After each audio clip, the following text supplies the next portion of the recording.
is starting to feel poorly, has a runny nose, rubs her stomach. Face takes strange, frightened expression that always preceded a seizure. Let's call our nephew because he speaks English and he can call 911.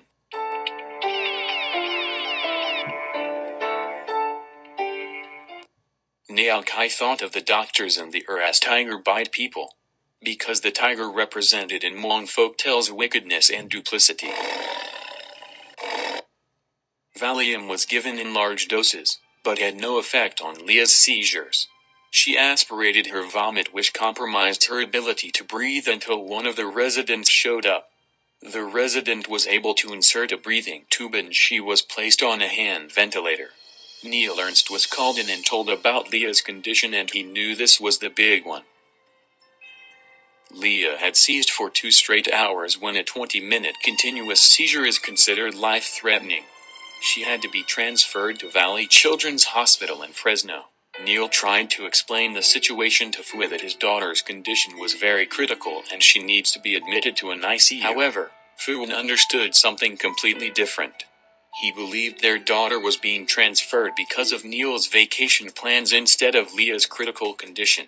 Leah's parents believed that if she had stayed at MCMC, Neil would have restored her to health, just as he had on every other occasion. The first problem is that Leah's parents believed ambulances were taken more seriously, which caused Leah's condition to worsen. If Leah's parents had taken her to the hospital, they could have prevented her condition from worsening.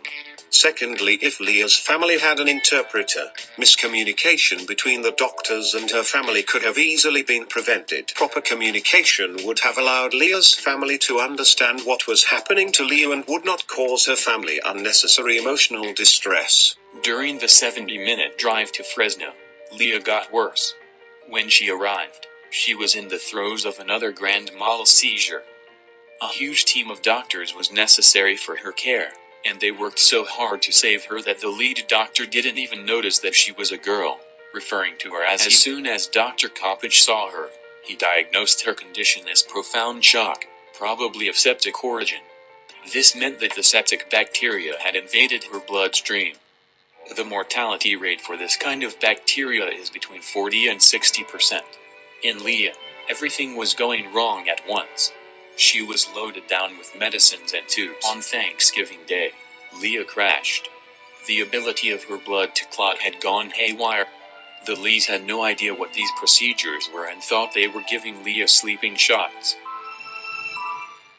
The most blatant problem was that the attending physician referred to Leah as a male. Even though it was an urgent matter, the attending physician should always know his patient. The next problem was that Leah's foster parents were left in the dark about what the medical staff were giving Leah.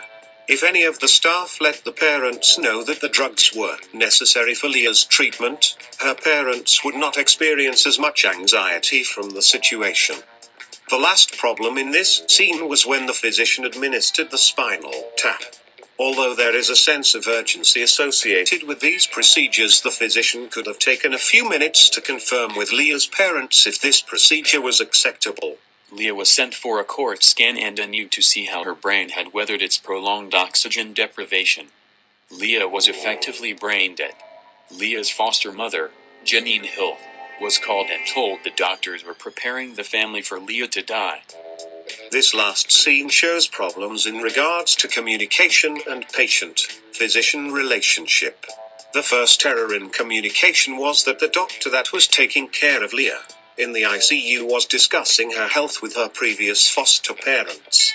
The physician should have asked who Leah's current parents are and called an interpreter if one was needed. Since the physician did not directly speak to Leah's biological parents, he did not consider their wishes to take her home.